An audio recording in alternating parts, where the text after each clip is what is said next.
बच्चों, आज हम सीखने वाले हैं एक्सरसाइज 9.2 पाठ 9 परिमाप और क्षेत्रफल।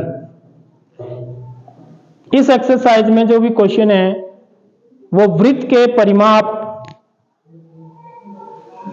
और क्षेत्रफल पर आधारित सवाल है। वृत्त के परिमाप और क्षेत्रफल पर आधारित सवाल है। तो वृत्त से संबंधित जो सूत्र होते हैं, सबसे पहले मैं आपको उनकी बात बता दूं। वृत्त से संबंधित सूत्र क्या होता है बच्चों? देखिए, पहला सूत्र होता है व्यास बराबर, वृत्त का जो व्यास होता है वो क्या होता है? 2 गुणा त्रिज्या के बराबर होता है। त्रिज्या का दुगना होता है। ठीक है। अब व्यास किसके बोलते हैं? यह वृत्त आपका, इसका एक केंद्र होता है। ठीक है। इस यहां से लेके यहां तक की दूरी को हम क्या बोलते हैं? त्रिज्या कहते हैं। क्या बोलते हैं इसको? त्रिज्या बोलते हैं। इसी को किससे दिखाते हैं हम? आर से दिखाते हैं। रेडियस, अंग्रेजी में रेडियस बोलते हैं। और इसी को मैं दुगना कर दूं यहां से लाइन को खींच दूं, ये इसका क्या कहलाता है? ये पूरी लंबाई यहां से यहां तक तो क्या है? त्रिज्या है। और ये पूरी दूरी को क्या बोलते हैं बच्चों? इसको व्यास बोलते हैं। तो व्यास क्या हुआ? त्रिज्या का दुगना हुआ, नहीं हुआ? हुआ ना। तो ये पहला सूत्र होता है। दूसरा सूत्र होता है वृत्त की परिधि। क्या? वृत्त की परिधि, या इसको क्या बोलते हैं हम? परिमाप भी बोलते हैं। यहां पर इसको परिमाप को परिधि बोला जाता है वृत्त के केस में। ये क्या चीज होती है पहले तो पता होना चाहिए कि किसको बोलते हैं हम परिधि। परिधि बोलते हैं ये, या ना यहां से मैं चलूं, इसके चारों ओर चक्कर लगाऊं इस लाइन में, ये ऐसे करके चक्कर लगा के मैं कहां पर आ जाऊं? फिर यहीं पर आ जाऊं। ये तो ये जो लंबाई होती है, ये क्या? एक लंबाई है। समझ रहे हो बात? इसी को परिधि बोलते हैं। इसको निकालने का सूत्र क्या होता है बच्चों? पता है? 2 पाई आर होता है। तो दूसरा सूत्र यह होता है। और तीसरा सूत्र होता है इसका क्षेत्रफल। क्षेत्रफल माने अंदर का भाग, यह वाला भाग। ये भाग मुझे निकालना है कि यह कितना है। समझ रहे हो? तो इसका सूत्र क्या होता है? पाई आर स्क्वायर। तो ये जिसको ये 3 सूत्र याद पता होंगे ना, फिर वो कोई भी सवाल कर सकता है सवाल को समझने के बाद। ठीक है। फिर अलग अलग टेक्निकल सवाल भी होते हैं। तो यहां पर देखिए क्वेश्चन है, यदि एक वृत्ताकार शीट की परिधि 154 मीटर है, यहां पर परिधि आपको दे रखी है, समझ रहे हो? तो इसकी त्रिज्या ज्ञात करनी है। यानी कि एक वृत्ताकार शीट है, ये मान लो शीट का मतलब ढक्कन है, माना कोई ड्रम का ढक्कन है। सीट ही तो होती हो, ऊपर से ना गोल ड्रम है, तो उसका ढक्कन है वृत्ताकार। अब इसकी परिधि की लंबाई दे रखी है आपको। ये जो लंबाई है, ये कितनी है बच्चों? 154 मीटर है। तो इसकी मुझे क्या बतानी है? माना है वृत्त का केंद्र है ओ, तो इसकी त्रिज्या बतानी है कि कितनी होगी। तो मैं बड़े आराम से बता सकता हूं। मैं कौन सा सूत्र का इस्तेमाल करूंगा? बता सकते हो? कौन से सूत्र का इस्तेमाल करूंगा? परिधि दे रखी है ना मेरे को, तो परिधि वाले सूत्र का इस्तेमाल करूंगा। समझ रहे हो बात? तो कैसे हल करेंगे इस सवाल को? देखिए हल, माना वृत्ताकार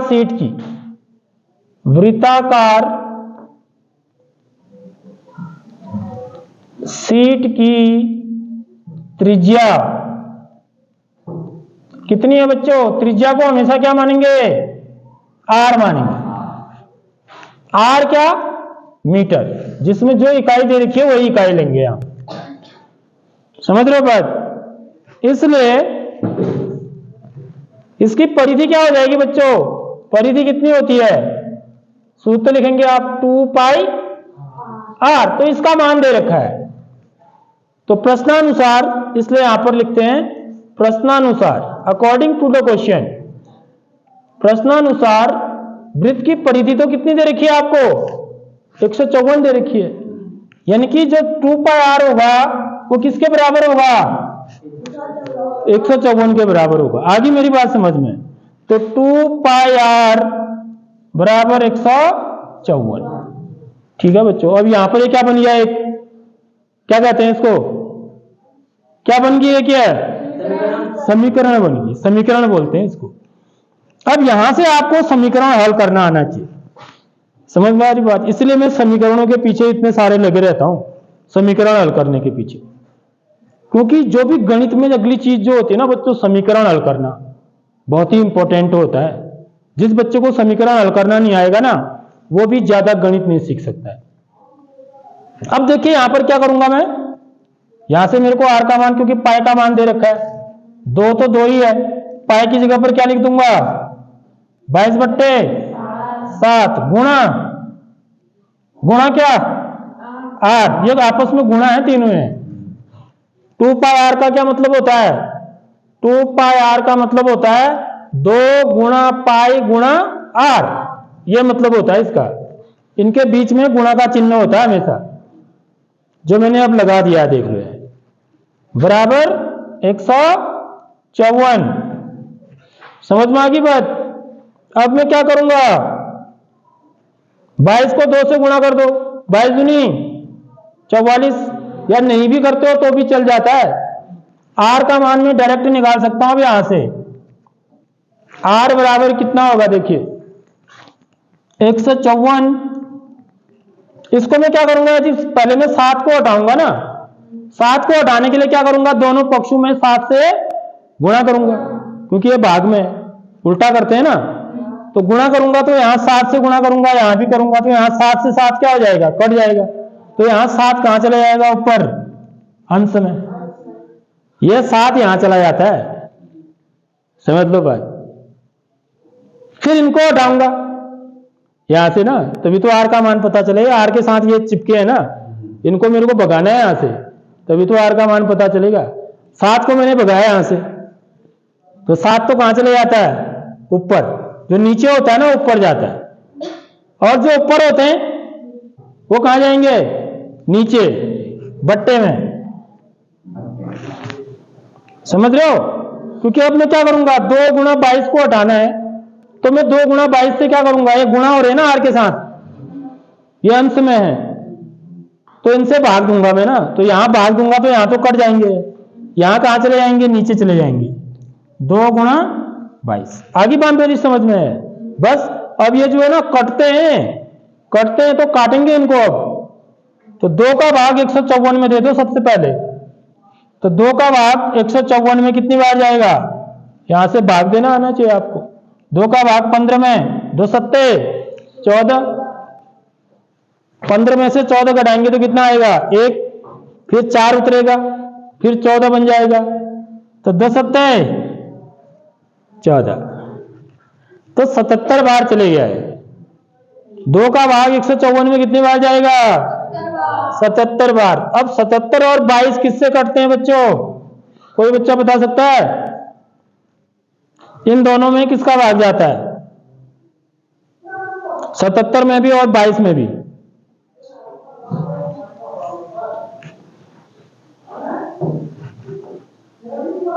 देखो, इसलिए जो है ना, क्योंकि हमको पहाड़े जो है ना बहुत अच्छी ढंग से याद नहीं है, इससे सिर्फ यही सिद्ध होता है, समझ रहे हो? तो पहाड़े हमको याद करने हैं बढ़िया करके, इसलिए बोल रहा हूं मैं पहाड़ों की बात।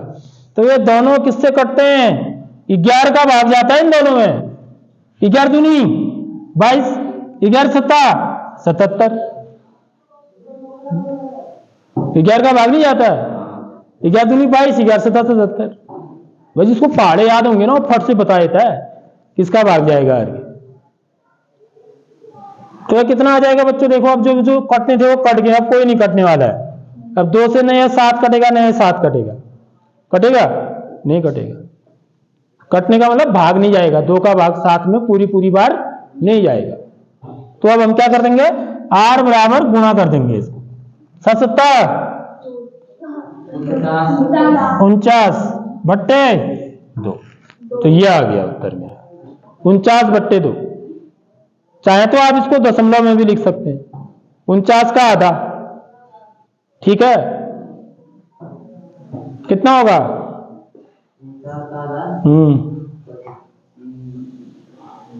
24.5। बिल्कुल सही बताया, 24.5। समझ रहे हो बात? 24.5 को क्या लिखेंगे हम? 24.5। 24.5 समझ रहे हो?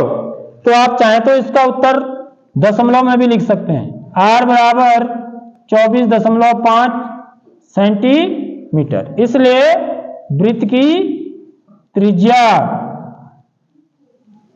कितनी होगी बच्चों? 24 सेंटीमीटर, सॉरी क्या सेंटीमीटर जो लिख रहा हूं मैं, किसमें है? मीटर में है। इतनी मीटर होगी, इसलिए वृत्त की त्रिज्या बराबर 24.5 मीटर। 24.5 मीटर होगी। आर बराबर ठीक है, आर की जगह पर आपको इकाई लिखने की जरूरत नहीं है, लेकिन अंत में हम इकाई लिख के लिखेंगे उत्तर। समझ रहे हो? ये समझ में नहीं आया तो देखो, इसको भाग देके देखेंगे आप। 2 का भाग 49 में, दशमलव का भाग होगा 2 दूनी 4, घटाएंगे तो 0। अब क्या उतरेगा? 9। 2 का भाग 9 में 4 बार, 2 चको 8, घटाएंगे 1, शेष 1 आएगा। अब भाग नहीं जाएगा ना, तो हम क्या लगाते हैं? यहाँ पर दशमलव लगाते हैं। दशमलव लगाने के बाद यहाँ क्या उतार सकता हूं मैं? 0। ये तो बता रखा है, यहाँ पर 0 उतरेगा तो 2 का भाग 10 में कितनी बार जाएगा? 5 बार। तो आया नहीं 24.5। समझ आ गई बात क्यों आया करके? तो आपको भाग देके देखना है। यदि वैसे आधा करना नहीं आ रहा है तो हम भाग देके देख सकते हैं।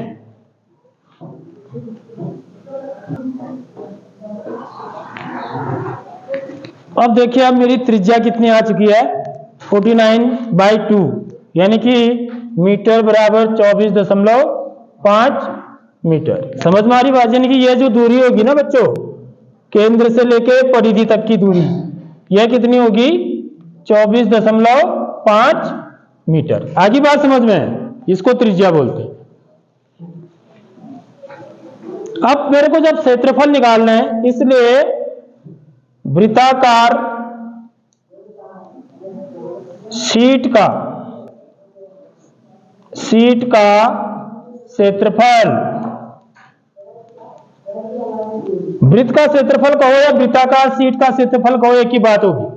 जो भी चीज वृत्ताकार होगी ना, उसके लिए क्षेत्रफल निकालने के लिए यही सूत्र लगेगा।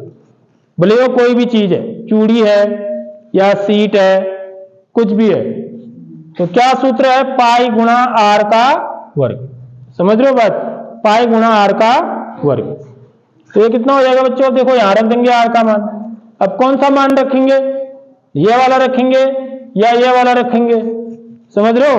तो कभी भी दशमलव वाला मान मत रखिए, यह वाला मान रखिए।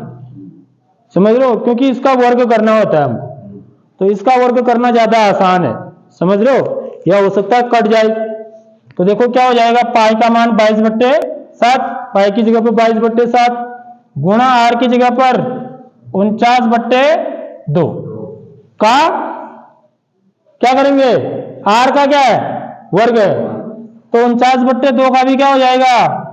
वर्ग हो जाएगा। तो इसको कोष्टक के अंदर लिखेंगे।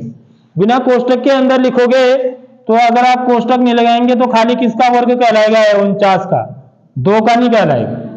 समझ रहे हो? क्योंकि 49/2 है ना पूरा। आर का मान कितना है?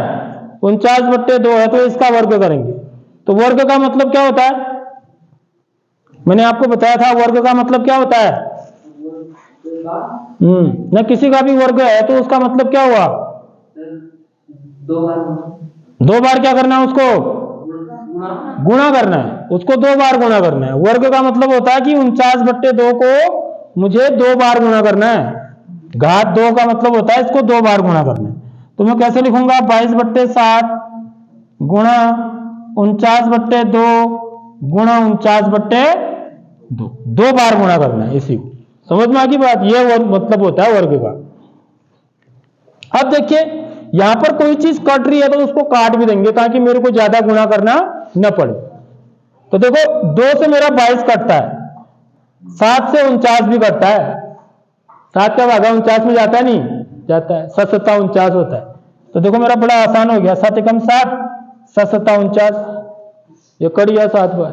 अंश से हर में काट सकते हैं हम, ठीक है।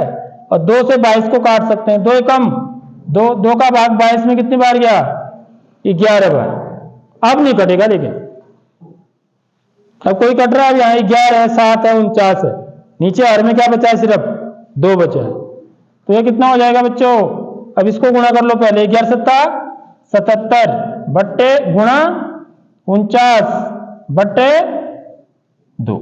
आगे बात समझ में, यहाँ 77 11 7 77 गुणा 49 बट्टे नीचे हर में क्या रहा, 2 एकम 2, 2 ही रहा। अब 77 को 49 से गुणा करेंगे, तो गुणा करने के लिए आपको क्या करना है, ऐसे गुणा करना है।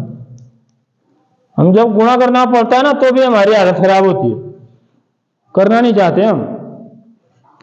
तो 7 को 9 से गुणा करेंगे, 7 9 63 का 3 हासिल 6, 9 7 63 में 6 जोड़ेंगे 69 क्या बोलते हैं उसको, 69 का 9 हासिल 6, इसके नीचे 0 लिख देते हैं। 4 7 28 का 8 हासिल 2, 4 7 28 में 2 जोड़ो 30, तो जोड़ के कितना आएगा बच्चों, 3, 8 में 9 जोड़ेंगे 17 का 7 हासिल 1, 0 में 1 जोड़ेंगे 1, 3 का 3। तो कभी भी गुणा कर रहे हो तो दोबारा चेक भी करना चाहिए, कहीं मैंने गलत तो नहीं किया, क्योंकि गलती की संभावना भी होती है, ठीक है, मनुष्य से गलती भी हो जाती है। तो 9 7 63 का 3 हासिल 6, 9 7 63 63 और 6 69 का 9 हासिल 6, इसके नीचे 0, 4 28 का 8 हासिल 2, 4 28 और 2 30, ठीक है। अब मेरे को कॉन्फिडेंस हो गया कि मेरा जो मैंने जो किया गुणा वो क्या है, सही है। तो गलत नहीं करना होता है, गलत करने की आदत को हमको ना कम करना है धीरे धीरे, और एक दिन ऐसी स्थिति में पहुंचना है कि हमसे गलत बिल्कुल भी ना हो गणित के सवाल, ठीक है, मतलब ना उसकी संभावना बहुत ही कम रह जाए गलत होने की। तो कितना आया बच्चों, 3173 बट्टे 2, 3173 बट्टे 2 आ गया है। इतना क्या लिखेंगे हम, मीटर स्क्वायर लिखेंगे, समझ रहे हो बात। क्षेत्रफल की इकाई वर्ग होती है, वर्ग मीटर।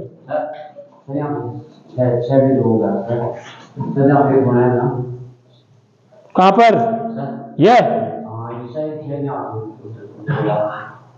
9 7 63 का 3 हासिल 6, 9 7 63 और 6 69, बिल्कुल सही बोला,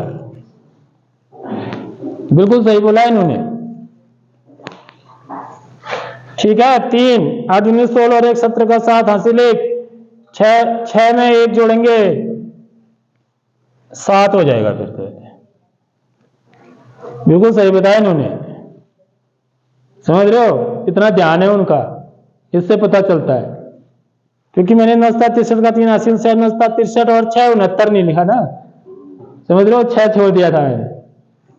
तो 4 28 का 8 हासिल 2, 4 28 30, यहाँ पे मैंने छोड़ा 3, 7 का 7 हासिल 1, 6 और 1 7, 3 का 3, 3773 हो गया। फिर कितना हो गया, 773। अब चाहे तो आप बट्टे 2 सेंटीमीटर मीटर स्क्वायर, इसको ऐसे भी छोड़ सकते हो आप, ये भी सही उत्तर है। और चाहो तो इसका मान हम दशमलव में भी निकाल सकते हैं, दशमलव में निकालेंगे तो कितना आएगा, 2 एकम 2 और 1 3, ठीक है, 17 हो गया। फिर कितनी बार जाएगा, 2 8 16 और 1 17, फिर 17 हो गया। फिर कितनी बार जाएगा, 2 8 16 और 1 17, ठीक है। फिर कितना हो गया, 13 हो गया, 2 छक्का 12, फिर 1 आएगा, ठीक है, शेष।